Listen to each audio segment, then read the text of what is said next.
informed that observer teams from the Commonwealth, the OAS, and CARICOM have accepted the government's invitation to observe the elections coming on Monday. Do you know if any of those teams have arrived in the Federation? And if they have you had any meetings with them in which you have raised the issues that were raised here today, namely the security issues as well as the issues relating to these revelations in terms of the financial dealings of Dr. Douglas? You also disclosed the letter that was written today by the party. Now, in light of the fact that at least at this moment in time, Dr. Douglas is a friendly head of state, what kind of response are you anticipating from the United States government at this point in time? Thank you, Denise. As far as I'm aware, the observer missions are in St. Kitts and Nevis. I have not had the opportunity to meet with them, but I know there has been correspondence that came to the party in terms of a meeting with them, and the relevant persons would meet with the observer mission.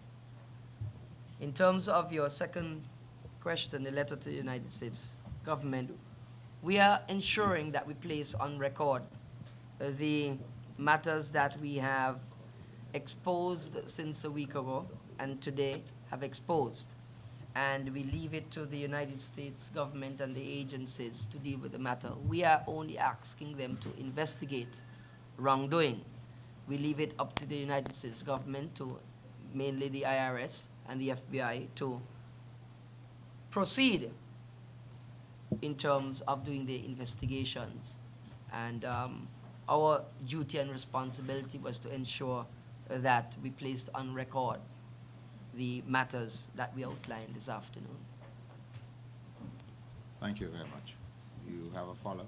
Can just add that I think there are two meetings tomorrow with the observer mission. I think one with the person from the OS and one also with the person representing CARICOM. So they will be meeting with officials from the People's Action Movement tomorrow.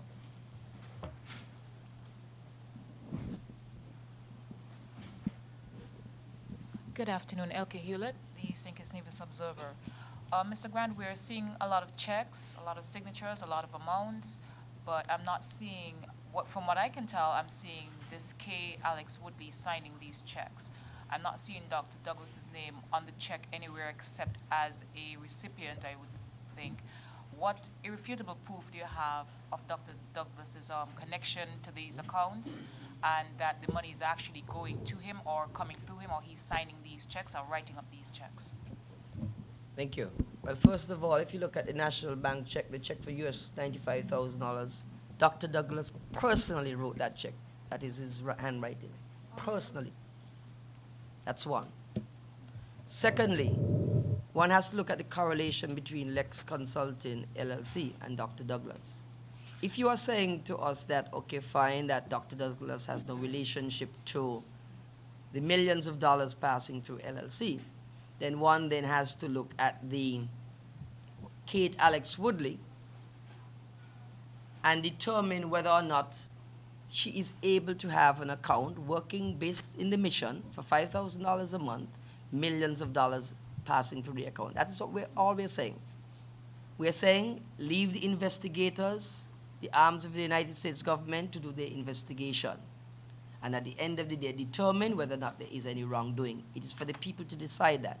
It is for the people to decide whether or not there is a relationship based upon the fact that the account Lex Consulting LLC is controlled by Kate Alex Woodley and Dr. Douglas. In fact, on an interview on Vaughan Radio last evening, when the question was posed to Dr. Douglas about the account, his answer was this, that Lex Consulting LLC did or does consulting work for the Labour Party. Well, if Lex Consulting LLC, according to Dr. Douglas, does consulting work for the Labour Party, how is it that the Labour Party is not paying LLC, but rather LLC is paying Dr. Douglas, based upon his own admission last evening? Yes, thank you. Further questions? Yes. Yes, good afternoon. Andre Huey from WinFM. Just two questions. One in regards to the documentations that you produced, as well as regarding the video you made reference to earlier. In previous interviews and in recent interviews, you've actually said that you were aware that the discussion you were having with the gentleman who was posing to be an investor, that you were aware that it was a setup, so to speak. In that case, did you consider, maybe in consultation with party leadership, the other members of the party, that you would record the interview? Did you record it yourself as well? And if so, if not, why not? And with regards to the records, I'm also sure that others will probably raise concerns that the documentation, how is it that the People's Action Movement was able to get their hands on these documentation? Considering that some of the information also could be deemed as personal information regarding the private entity, the private company in Lex Consulting. Thank you. Thank you. First of all, I want to indicate, one, that my visit to the Marriott room was based upon discussions with my advisors. Everything that played out there on the particular day was based upon advice. Secondly, if one listened to what I said, the consummation was to be 10 o'clock on the Monday morning, January the 11th. That is when the investor, so-called investor, was supposed to get back to me to finalize the details at 10 o'clock the Monday morning. I broke the story Sunday evening at a public meeting around 10 o'clock. If I thought, or if I, according to them, was selling lands of this country, I would have waited to consummate the deal January the 11th at 10 o'clock in the morning. But bearing in mind we knew it was a setup, the revelations were made Sunday evening. That in of itself says something to you. Secondly, the room 1111, as we said, was paid by taxpayers' money of this country. 3, the tape shown on YouTube obviously is doctored. 4, why didn't they show the face of the gentleman? So all these matters indicate to you quite clearly that it was a setup by the Labour Party. As a matter of fact, if one listens to the presentation of Ricky Skerritt last evening at the public meeting, he indicated that we got him. We got him. Their own words are defeating them. Why did it take them then a whole week before they produced a tape? Obviously, they were splicing and doctoring the tape. In fact, every single item what I said about the meeting, at the public meeting on the Sunday evening, was precisely what the tape was saying.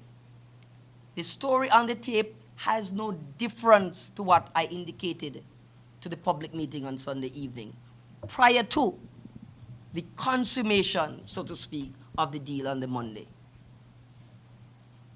How come the tape did not show that I said the policy of a Pam government going forward is not to sell land, but to lease land? That was spliced out. Obviously, the Labour Party, for the last 9 years, I have been political leader of the People's Action Movement. They have absolutely nothing in terms of any infraction whatsoever on me, and would like to have this to hold on to something about Lindsey Grant. But as my hands were clean in 2000 of October the 25th, when I took over the party, my hands are clean. The only fault I can be faulted for is the fact that I did not